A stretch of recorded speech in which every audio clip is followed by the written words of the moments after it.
people like myself have such a deep love for my fellow countrymen and fellow countrywomen for that matter.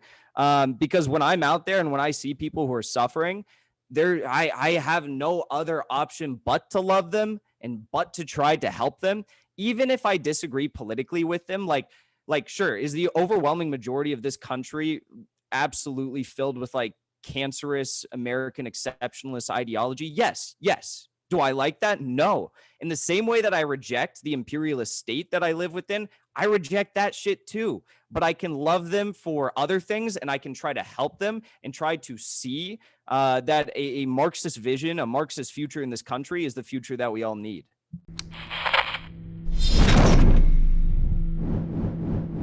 Hello, everyone. Welcome back to the Midwestern Marx podcast. I am here, as always, with my co-host and my brother from another mother, Carlos Garrido. And we're also joined today by a very special guest, the man, the myth, the legend, Jackson Hinkle. How are you doing today, Jackson? I'm doing well. Thank you so much for having me. I love your channel and all the work you guys do. So I'm stoked to be here. You bet. Same to you. Yeah, we're huge fans of the content that you've been putting out lately. Thank you. So Jackson, we wanted to start by asking a sort of background question. You ran for office in 2018 in California, right? I did. Yeah. So tell us a little bit about what led you to run for office. What were some of the things that you were focusing on then, and what relation does that run have towards you coming to a position of Marxism or Marxism-Leninism? Do you come to it before? Do you come to it after? What's going on there, and what's the relationship between the run and your political positions now? Yeah, so I ran for city council twice in my hometown of San Clemente, California, and I mean, when I ran, I was like far more of a shit lib. I was a Bernie supporter, but that was like the furthest left. I was a little bit to the left of Bernie on foreign policy, but like really, it was a lot of local issues when I ran. San Clemente is the southernmost city in Orange County, very conservative city in a conservative county in California, and it's a very affluent area. So most of my politics were focused on three central issues of like environmental protection and housing justice, and trying to establish more forms of like transparency and anti-corruption ordinances within our local government. But that manifested in a myriad of ways. Like, we have the largest de facto nuclear waste policy in the country just down the street from where I live. So addressing that is a really big issue. There was an effort to build a toll road through the heart of my community, which would have impacted the coastal region here. That was a really big issue. And then homelessness it's always been a big issue in Orange County, but like when I ran specifically, it was a huge issue. So looking at like permanent supportive housing, guaranteeing housing as a human right, and focusing on, supplemental care thereafter. Those were all really big issues. And then lastly, like renegotiating, getting rid of our sheriff's department contract and establishing a local law enforcement department that would have replaced them. So those were the big issues. I would say that my ideology today has shifted far more to what is now like a Marxist-Leninist anti-imperialist ideology. But it's always been rooted, my political views have always been rooted in environmentalism and fighting against corruption and oligarchy, and trying to hand more power to the working class and to the disadvantaged. So if you extrapolate those views, I mean, it lines up perfectly with where I'm at now. For sure. Was it a lot of theory reading that got you into a position of Marxism, or did you just figure out your principles kind of aligned with Marxism-Leninism? Yeah, I mean, I don't think I've read like a significant portion of theory. Like, I feel like I've read the basics. But beyond that, like I don't consume myself with dedicating like a lot of time and energy towards theory. I never really have, and it's just not it's not the most interesting thing in the world to me. But I feel like a lot of the countries that I see succeeding today, that are still succeeding at the, still suffering under the hands of like economic and military oppression by the United States. What they're doing is what we should be doing here. And if we could do it here in the United States, if we had like leaders who would actually implement socialist policies, then God, like imagine that. Imagine how incredible it would be here. Imagine how incredible it would be if we implemented policies like those of, say, what Evo Morales has put forward in Bolivia, or what the new Peruvian government is going to be trying to fight for, or what, Venezuelan revolutionaries have fought for. Like those sorts of ideologies are kind of like where I've gone to learn about different forms of socialism, what China has been able to do, and kind of like learning from like socialist countries, and looking at that and saying like, these are things that I generally agree with. And it would be so impactful if we could do those things here. So I'd say it's more looking at the world and looking at what works and doesn't work that's informed where I'm at today politically. That's interesting. Yeah. Would you say that the Leninist aspect of your ideology is important to you? And then what would you like define that as? Because, a lot of people will embrace the term Marxist, but it takes a while to decide sort of what sect they are of Marxism. Obviously, Carlos and I are Marxist Leninists, but what does that Leninist term mean to you? And how does it impact how you see the world? Well, one of the most impactful like pieces of theory I've ever read was Lenin's writings on anti-imperialism. And it was really interesting because when I read it, like I'd never really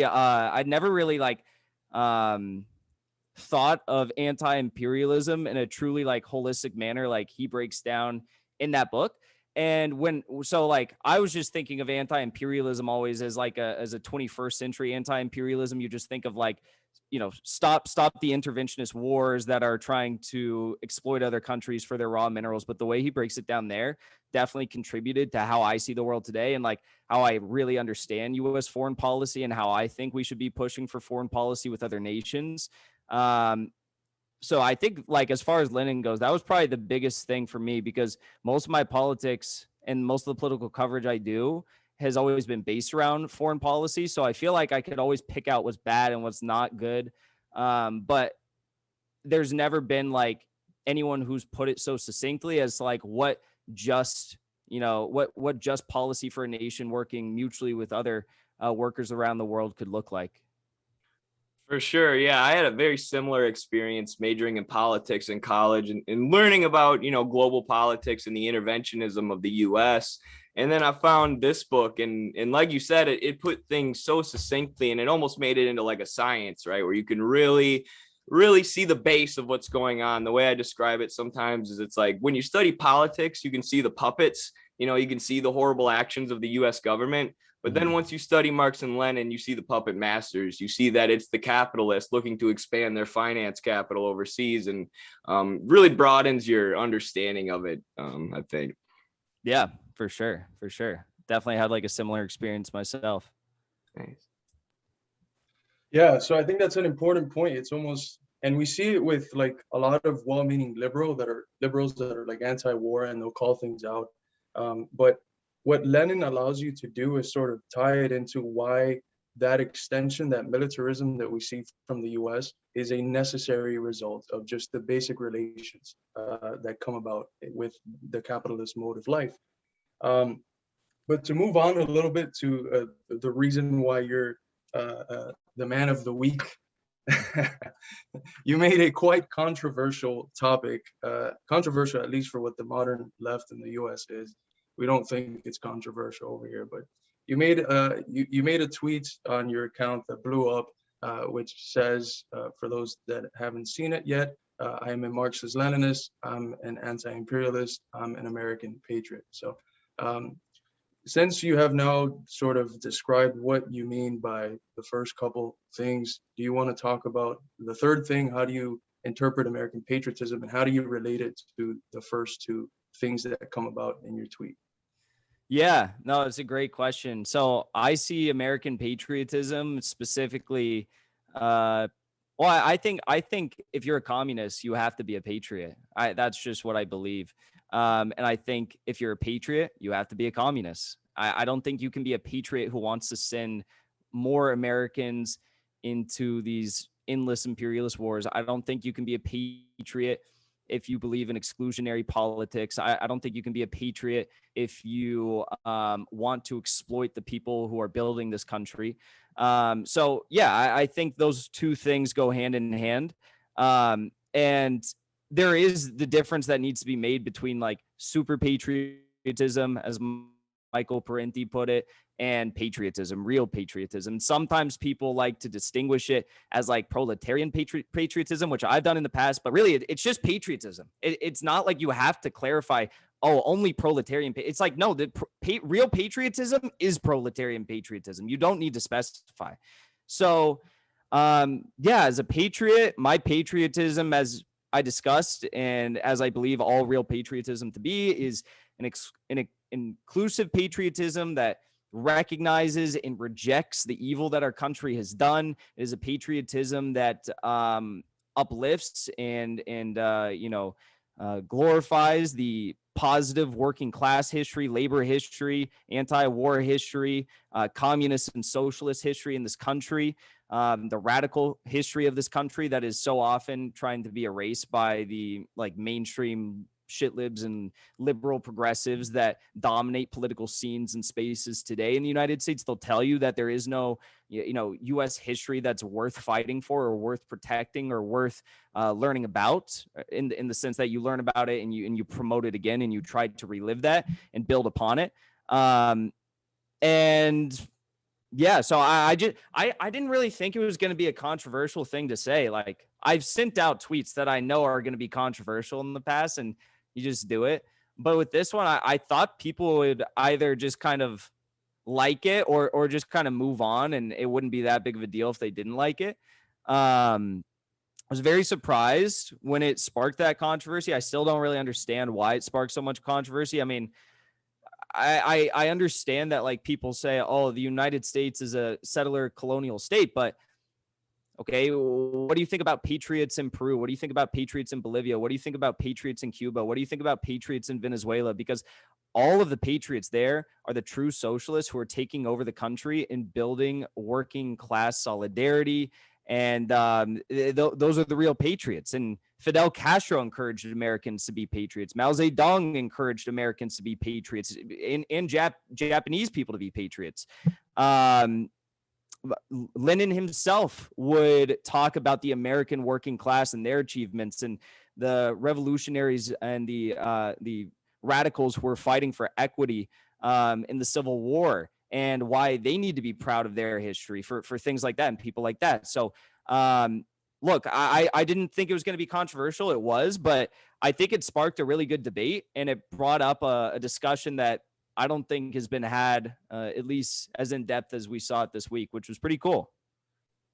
Yeah, it is a good debate, and it's an important debate to be had. And maybe Twitter isn't always the best place to have that debate, because it ends up being a lot of piling on and a lot of people trying to dunk on others or whatever else, rather than actually have the nuanced conversation. But it sparked a really good debate and conversation even within the Midwestern Marx editorial board and our staff, and what I keep coming back to is, as with everything with Marxism, is having a scientific and principled understanding of what proletarian patriotism means.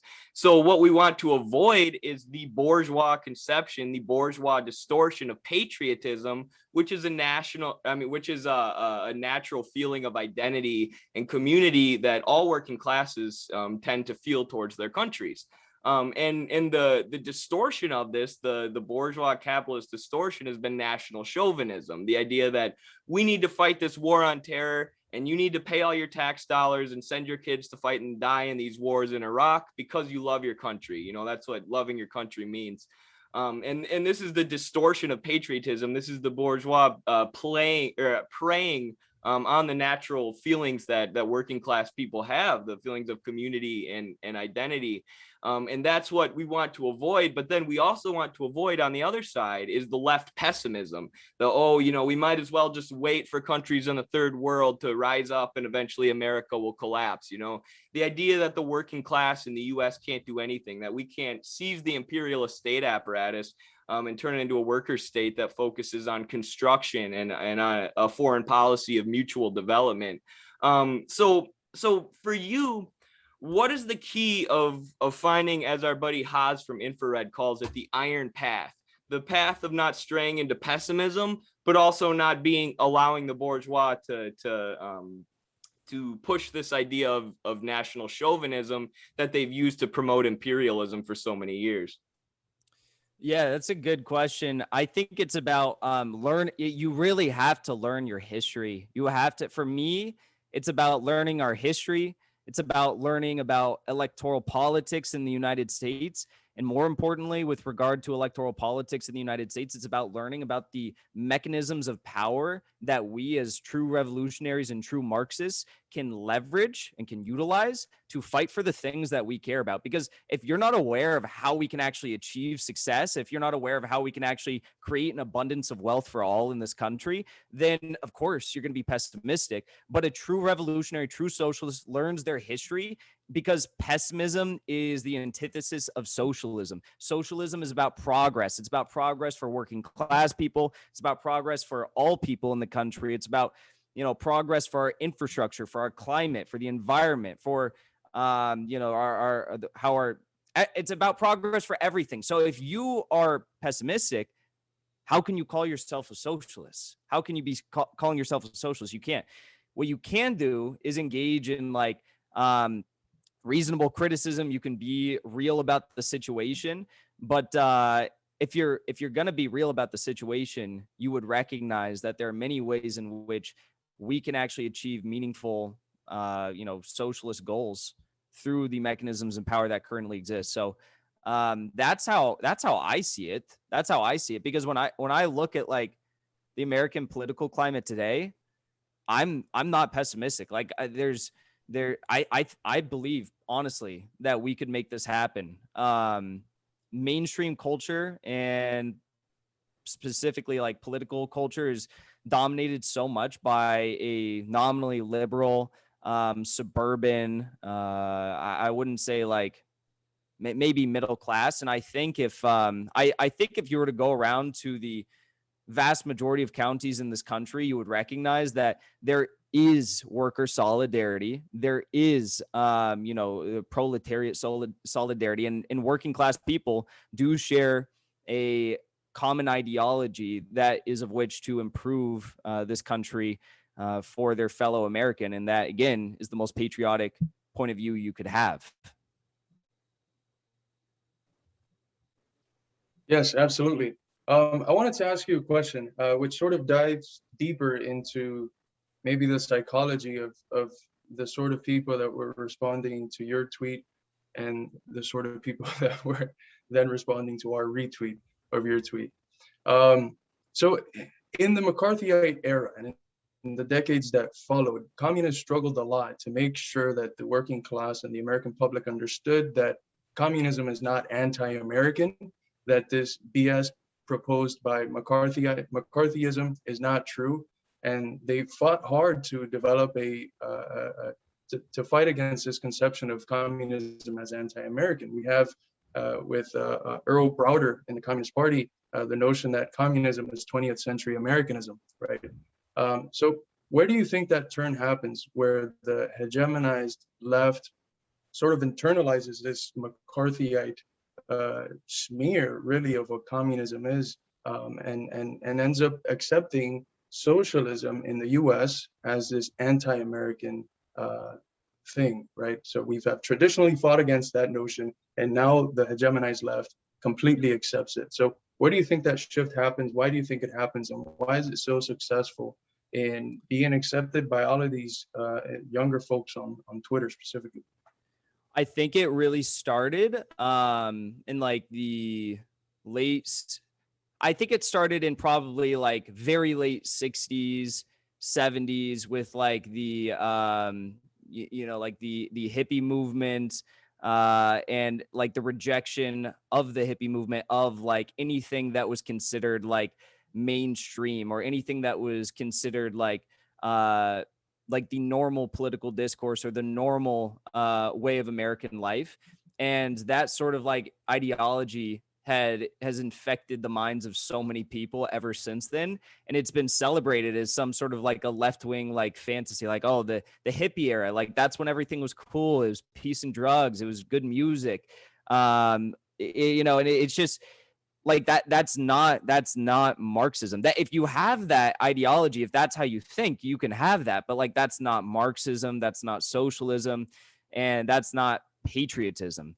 um and I think it's like morphed itself into what we see today, what the CIA is promoting all across the world. Like that sort of culture has risen to the point now where it's turned into cancel culture. And anytime you stray away from the mainstream political discourse, which is so focused on being politically correct, it's so focused on like being an apologist for each and everything that like evil people in this country have ever done, that if you tried to call yourself a patriot, then for some reason you're going to get canceled for that. So I see cancel culture as like the mainstream, or the current version rather of this sort of ideology that rose in the 60s and 70s, that led to a lot of good lefty patriots fall into something that really doesn't stand for Marxism or patriotism or socialism at all. Yeah, and that's, you know, where I think a lot of the tweet from Midwestern Marx stemmed from, of, you know, and some people didn't like it, but, you know, the saying that you guys have, or this is non-Marxist, the position these ultra leftists are taking.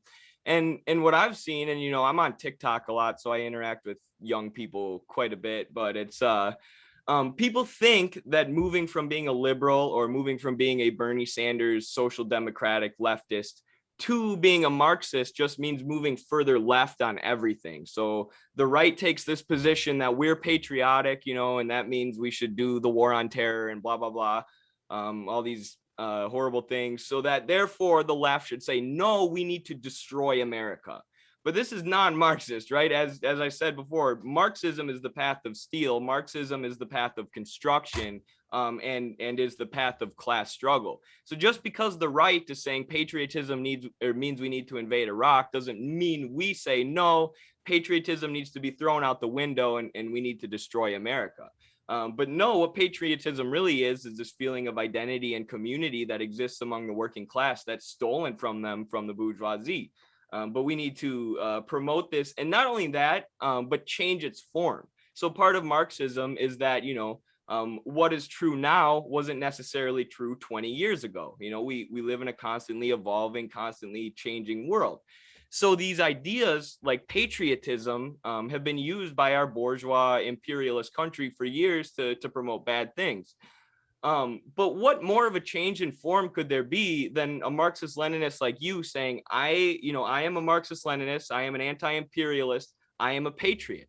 That is the change in form that we want to see. That no, patriotism does not mean chauvinism. Loving your country does not mean wanting your country's military to invade other countries. Loving your country means promoting the working class to seize the state apparatus and create a country of construction rather than destruction. So I think you represent, or your tweet kind of represented that change in form and what we want to create with Marxism in the US in the 21st century. Yeah. I mean, I was shocked by how much controversy it caused, but then when I saw like people unpacking it all, I was actually surprised by the fact that it was actually kind of split 50-50 too. I was like, oh, well, there's actually a lot of people who do agree with this, given how apparently controversial it is, which was cool. But what I think it really shows is how many people, and people always say, you know, Twitter's not real life, whatever. Like I haven't been on Twitter that long, so I'm still like learning about all the different little like communities and shit within it. But I think that it really does show how many American leftists really like they don't leave their phone or their computer screen beyond like going to a single day protest in which they can take a selfie and make a sign for. Like they just really don't do stuff like outside of that.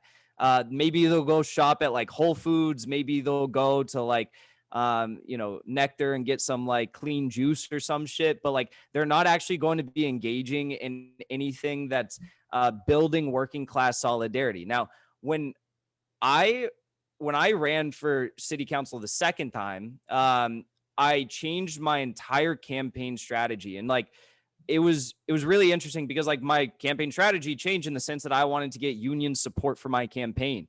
And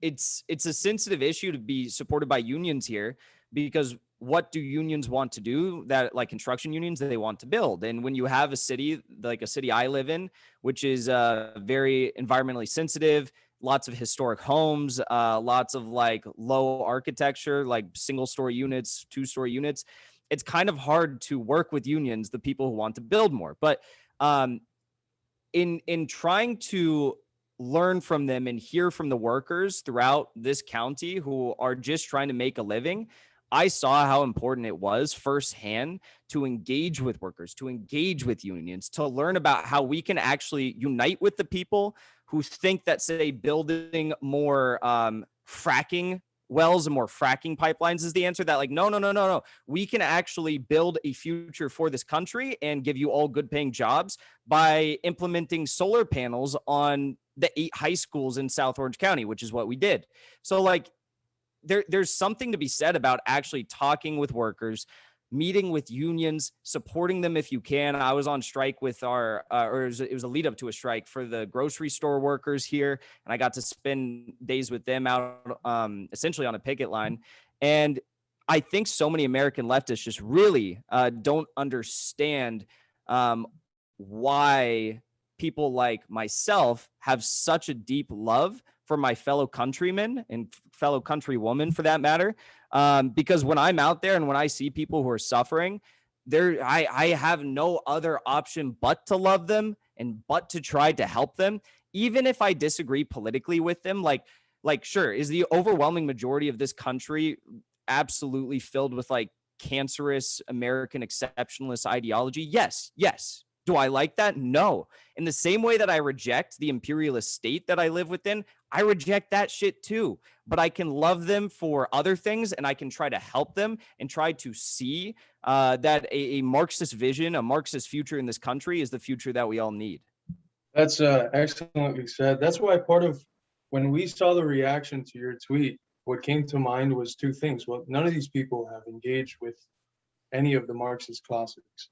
And 2, they've probably worse, they've never engaged with a working class American. Eddie and I spent some time in the 2020 primaries canvassing for Bernie, which the best part of that was, talking to maybe thousands of working class people in Iowa, which again, just to reiterate, I don't feel like it needs to be done, but for some people, I guess it does. Working class is not equal white. I don't know why people keep saying that, but we talk to thousands of working class people, and if you go knock on their door and you tell them, hey, I want to talk to you about how to destroy America, they're going to close the door on your fucking face. I'm sorry, but that's not a winning strategy. We would go up to them and tell them, do you want to talk about Bernie Sanders, which they know is socialist? If they're listening to Fox, they know it's socialist. We go and we talk to them about socialism, and they're open to that. But what they're not open to is to talk about how to destroy the country that they live in. That's just thinking that that's okay is absurd, and it shows that it's these coastal. No offense, but it's these coastal New York types and California types that don't really engage with the heartland. They don't engage where industry and industry workers are at. And that's a reality that I think it slaps you in the face. I think I was probably more open to their position before I got to engage with thousands of working class people in that time.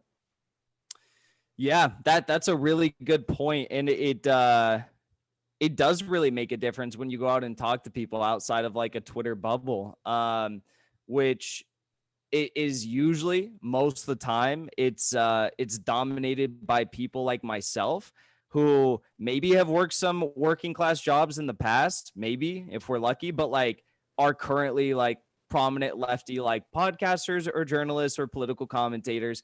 And everyone knows that they're not getting out and talking to working class people, like most of them. So that, I mean, that's not good either. But you do bring up a good point there, and that like going out and actually talking with people does make a huge difference. I'm just like, I'm just honestly like confused how so many people think that socialism and Marxism shouldn't be about or isn't about trying to make the lives of Americans better, because that is what it's about. Like I will never have an answer to like the United States engaging in endless war, or the United States causing our infrastructure to crumble, or the United States government failing the working class people in this housing crisis. And I will never look at those issues and have the answer and respond with like, oh yeah, like let's just destroy the country, because that seems like the reasonable way to address all these issues. No reasonable person would say that shit. No reasonable person would be like, well, you know, we would do something about the housing crisis, but this is like a settler colonial state, so we're just gonna say fuck it and let all these poor people go homeless. You know, like we'd love to, really, but like settler colonial state. So it just, none of it adds up in the real world when you try to apply their backwards ideology to the real issues that are, you know, facing millions of Americans, specifically working class Americans all across this country. Yeah, none of it holds up in the real world, including this idea that when we say working class, we mean the white working class. Of course not. America is a melting pot. You know, the working class is incredibly diverse in America. You know, and if you abandon the class struggle in America because you think, you know, the white people within it are too chauvinistic or too racist for it to even be worth it to struggle for socialism, you're abandoning the entire working class. You're abandoning the working class of that is diverse. And not only that, but you're abandoning these countries in the global south who have been struggling for socialism against American imperialism. The number one way to help those countries in the global south is to lead a class struggle here, and to overthrow our imperialist state apparatus. So to act like, you know, what we're advocating for as MLs when we're advocating working class struggle is exclusive to white people is insane, you know. And then, as you said, when you apply this backward logic in practice and say we should abandon the working class, because of that, you're abandoning an incredibly diverse working class, not only here in the US, but all around the world.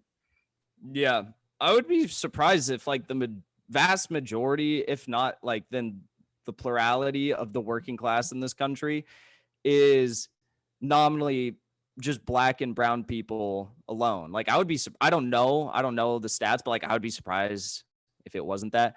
But yeah, it reminds me a lot of like during the 2020 Democratic debates when Bernie Sanders was actually asked about like, oh, what do you want to do for black Americans? And you had all of these people up there, you know, who are giving these phony answers. Oh, you know, we need to fight for racial equity. We need to do this. And it was a lot of like just bullshit, that talking points that people were putting out. And then Bernie Sanders goes up and he's like, well, Black women have an extreme disparity in access to quality healthcare. Therefore, we need to ensure healthcare to all Americans as a human right. And it's like, yes, that obviously if all of these issues, if every single one of these issues is disproportionately negatively impacting working class people who are brown and black, then addressing those issues in a holistic, universal manner will disproportionately help brown and black working class people. How do you not see this? And it's the same exact thing. It's the same exact like straw man attack that you see today with them coming to us now and saying like, well, why are you only focusing on like working class people? That's just white people. It's like, no, it's not. No, it's not. What are you talking about? What are you talking about? It really is insane, the hoops that they jump through to arrive at these conclusions. Yeah, and even in like they're more charitable of takes, the people that would accept that like the working class is not white, there's this strong strand that comes from the new left, which just says, look, the working class in the imperial core itself is just incapable of doing anything revolutionary. They are a priori opportunistic, There's nothing you can do with them. They're done. You have to look for the lumpen proletariat. You have to look for these other classes. And this right here it might be a left-wing position, but it's not a Marxist position. We don't engage with the working class because they're the most oppressed. Marx has books in like the 18th Brumaire. He's talking about how the peasantry is more oppressed than the working class in France. It's not because they're oppressed. It's because they're in a position in the economy that allows for surplus value to be created, that allows for the whole system to circulate, that allows in the extension, in its highest form of extension, that allows for imperialism. So it's because of their position in the economy.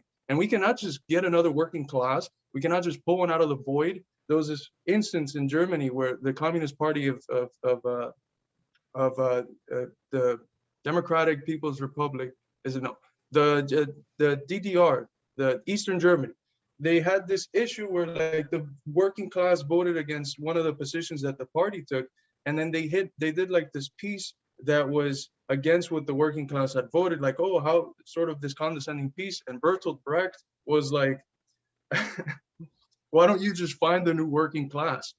And that's what these people want. They want this magic fucking fairy dust that just produces a working class out of nowhere, a creation ex nihilo of a working class. And that's not the case. We have a working class with flaws that we have to address, but we have to get to them. And the tactics that they're using, they won't even let you open the door. They won't even let you come in through the door with the tactics that they're using. Another thing that I think is important that people forget is if you want to help the third world, you have to have a revolution here. Yes, you have to deconstruct imperialist narratives, imperialist propaganda. We do that. We're good at that. And some of these people are good at that as well. But the best thing you could do for the third world is destroy American imperialism at the root so that their socialist projects can develop peacefully. There's this one scene from a movie, The Examined Life, where the philosopher Michael Hart is in New York. He's in a canoe, and he's talking about his time going to Nicaragua. And he asks the Nicaraguans, how can I help you? And they're like, go the fuck back home and have a revolution over there. That would be the same response of every country suffering under imperialist sanctions, imperialist covert tactics. It'd be have a revolution here so you can cut imperialism at the root. And with these tactics, you're shooting yourself in the foot. You're taking that McCarthy smear, that McCarthy gun that was aimed at you, you're taking it away from McCarthy's hand and shooting yourself with it. It's just absurd. And how these people think this is at all revolutionary, at all Marxist, is mind-boggling. Yeah. I mean, the endless wars negatively impact the American people. So, again, the most patriotic thing you could do to help your fellow countrymen would be to end those wars. I mean, it's so obvious. And yeah, you bring up a good point there also, like the U.S. empire through economic and military warfare, we've been able to destroy economy after economy after economy that's trying to fight for the liberation of the masses. And you look at what has happened in Venezuela today. I think that's that is probably the most glowing example of that. The UN Special Rapporteur on the enjoyment of human rights and unilateral coercive measures, which is a fancy way of saying sanctions. She's a fucking expert on sanctions. She did a report in which she went down to Venezuela for a good chunk of time. She met with the leaders of the country. She met with the fake leaders of the country, the coalition under Juan Guaido. She met with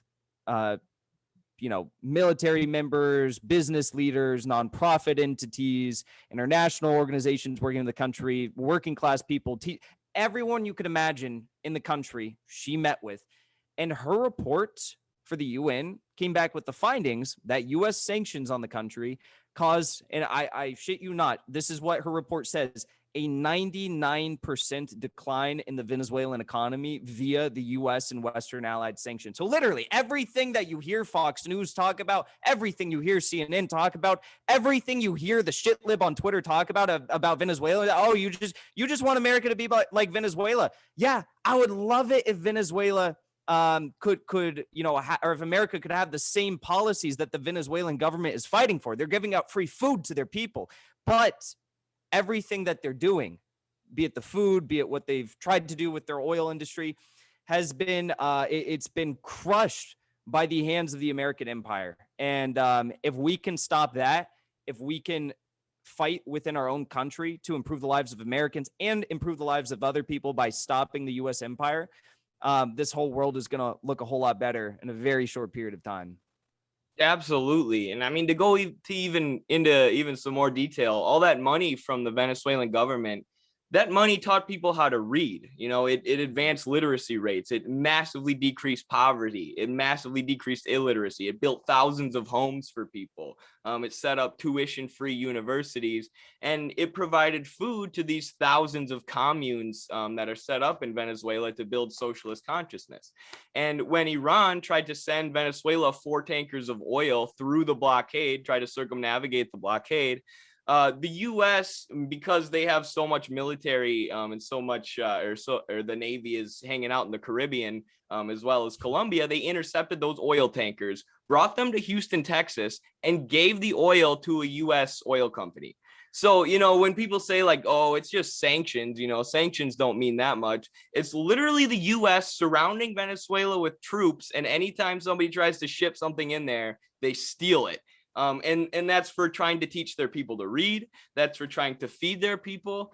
And that's right next to Cuba as well, in the Caribbean there. So, the effect that it would have, not only for, Venezuela, but for that whole region and for Iran and for all these countries who are being held under sanction regime right now, the effect that would have if we could lead the American working class, or, if the American working class could rise up here in the United States. And you make another good point that, people are attached to this idea of the labor aristocracy, right? The opportunism that existed in Lenin's day, where you had working class people and unions saying, oh, we support imperialism because it allows us to live, with more wealth. But after 40 years of neoliberalism, that is not, the situation in the United States. 78% of the working class lives paycheck to paycheck. And the working class of all races, creeds, and ethnicities are being drafted into the army out of high school and sent to fight and die in these wars. Our paychecks are going into taxes to fund the military budget. That's billions of dollars. It is no longer in the interest of the working class to fund the empire. And, America is waking up to this as well. I tell the story all the time. I got like my whole wrestling team here in the Midwest to vote for Bernie Sanders because a lot of them were in the military, and a lot of them realized their recruiters had promised them they wouldn't be deployed, and then they got deployed. There are situations like this all over the U.S. If you talk to working class people, destroying the American empire is in the interest of the American working class today. Yeah, definitely. And that's one of those things that I was talking about earlier, like the mechanisms of power. God, imagine that. Imagine $768 billion, budget surplus that would be if we didn't allocate all of that money towards an empire, and what we could do with that money. To people who are like just cynical and don't want to engage in electoral politics, don't want to engage in any sort of like popular uprising, maybe outside of electoral politics, to fight against the empire, you are giving up so many great opportunities. You're giving up specifically 768 billion opportunities to try to allocate stuff like that, funds like that, to building socialism in the United States. It's not just like we're going to be able to develop green infrastructure. Our infrastructure gets like a grade of a D- right now by the American American infrastructure experts. I don't know if there's some sort of a fucking union, but I've read that report. And like you can't build that stuff for free. So how are we going to be able to achieve socialism, build socialism in this country? By diverting funds that we are currently appropriating towards the empire to funnel into the pockets of working class people who will rebuild this country, because that's what we need to have happen. Yes, absolutely. To circle back into something that's contextually happening to our working class, in Washington, D.C. alone, it's approximately around 25 people are going to be evicted from their homes within the next month or two. You protested against this lifting of the eviction ban, and you got arrested for that. Can you tell us a bit about the protest, what's going on with the lifting of the eviction ban, and also about the party through which you did the protest through, the People's Party? I hear that's a new party. What's going on there? What are its goals? What are its positions and stuff? Yeah. So I was in DC this week. I flew out from California for a protest that was being called to Occupy Congress. It was like a deviation, one could say, of the protest that took place on the Capitol steps a few weeks ago. That was led by Congresswoman Cori Bush, who is a Justice Democrat, so-called progressive. And she was fighting for, initially, legislation to be passed through Congress to guarantee an eviction moratorium extension. That's the only way we could fight for an eviction moratorium extension, because the Supreme Court ruled the CDC eviction moratorium extension as unconstitutional. So we had to pass legislation through Congress. At the end of that demonstration that Cori Bush did on the Capitol steps, when they claimed victory, the progressives claimed victory, they didn't get legislation passed through Congress. They got an eviction moratorium extension passed through the CDC. And then within several days, the Supreme Court ruled that CDC extension was unconstitutional again. So the whole thing was a sham. It was just political theater. They didn't really want to engage in a fight against the Democratic Party elites, because the Democratic Party elites are taking millions and millions and millions and millions of dollars from, corporate real estate giants. So basically, I went out to DC. I was trying to, organize with the People's Party. There was tons of great people there. Medea Benjamin of Code Pink was there. Lee Camp was there. Nick Brana, who is the founder of the People's Party, which is this new, third party that focuses on a lot of the same issues of the Bernie Sanders campaign, was there. Who else was there? There were Afeni from Fred Hampton Leftist was there. There's just so many great people there. And we were all fighting for, not only an eviction moratorium extension, we actually wanted to fight for rent cancellation and rent forgiveness, because the reason why so many Americans know they're going to be evicted within the next 2 months is not because Americans are all of a sudden losing their jobs and they're like, oh my God, we don't have money anymore to pay for rent. That's not it.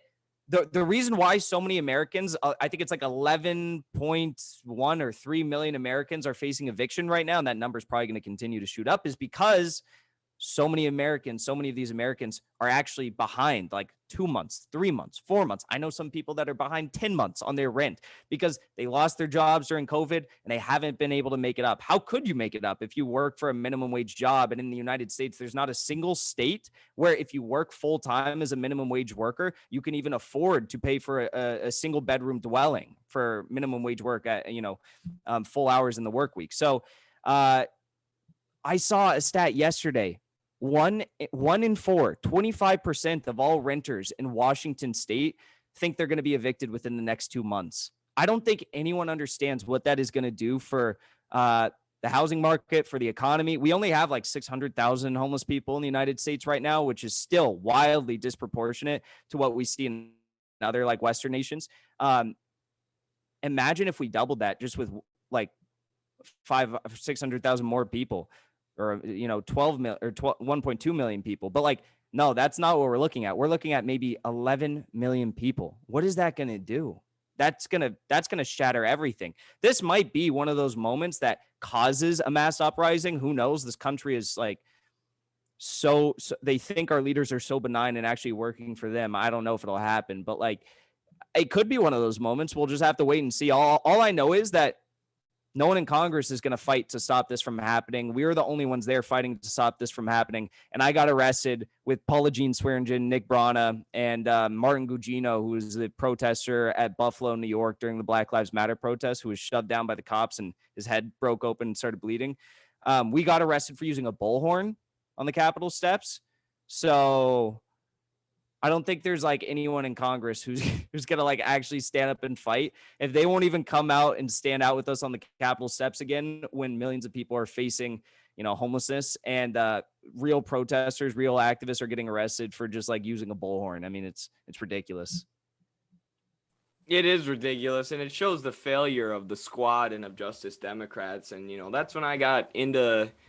I mean, it's not when I got into the left, but, I was big on Justice Democrats, donated to AOC's campaign. And It's been so disappointing, obviously, to see them kind of shift towards neoliberalism and start being buddy buddy with Nancy Pelosi. But now you started supporting the People's Party, it seems. I'm a member of CPUSA, but we've been very interested in the People's Party and what they've been doing. So, do you want to talk about that a little bit, and what their goals are?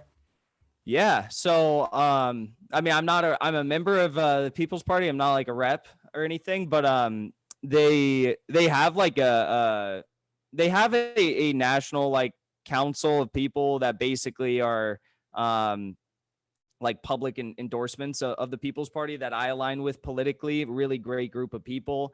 Dr. Cornel West is one of them. There's a ton. I mean, Jimmy Dore is one of them. I love his show.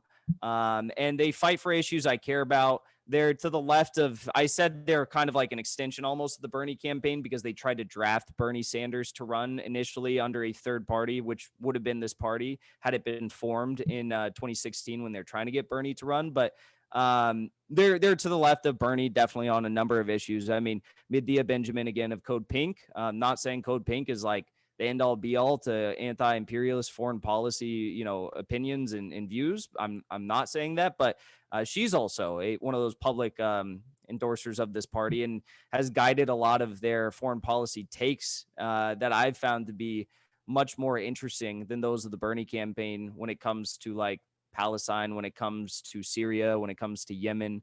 And they also support the freedom and are active supporters of the freedom of Julian Assange, which is something Bernie didn't speak out a lot about.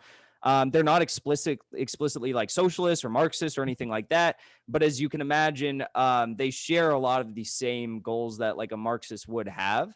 Not all, but like a lot of them. And really, they're the only party that I've seen. Building a third party takes a lot of work. I don't envy their work.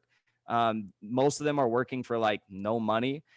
They're just relying on savings, and they're putting in countless hours trying to organize long-term actions right now and build that solidarity and support for a third party that they'll eventually be launching with the slate of candidates in the 2022 midterm elections. They're going to be running members for the House. And yeah, I mean, I support what they're doing. I like they're getting out on the streets. They're the only party who's really actively engaging in the internet within the age of the internet. They have an incredible fundraising apparatus that just makes the Green Party look like child's play, and the Green Party is very in debt. Green Party has lots of issues of corruption, I would argue. And I just genuinely believe in the people who run the party. I mean, I believed in the Justice Democrats too, but a lot of those OG Justice Democrat people who were kicked out, and a lot of the brand new Congress people who are initially trying to run not just Democrats, like that was the whole thing with brand new Congress, was like they wanted to run people from all parties who would refuse corporate PAC money and corporate money.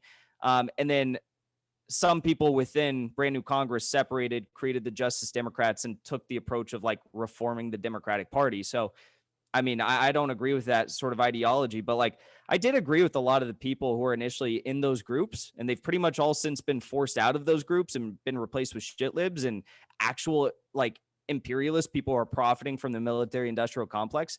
But those OG people who like started the party and were like very legit and left the Justice Democrats left brand new Congress when they saw shit hitting the fan, are now making up the bones of the skeleton of the People's Party. And I think they know what they're doing, and it's going to be really interesting to watch. Agreed. Yeah, it's exciting to see another party. And, it's with the failure of Justice Democrats, I'm not as optimistic as maybe I was before, but it seems like this party has learned kind of from the failures of Justice Democrats, and they're looking to do a lot of community organizing, working class organizing, which long term, I think is the key and what every Marxist should get behind there, whatever party it's coming from.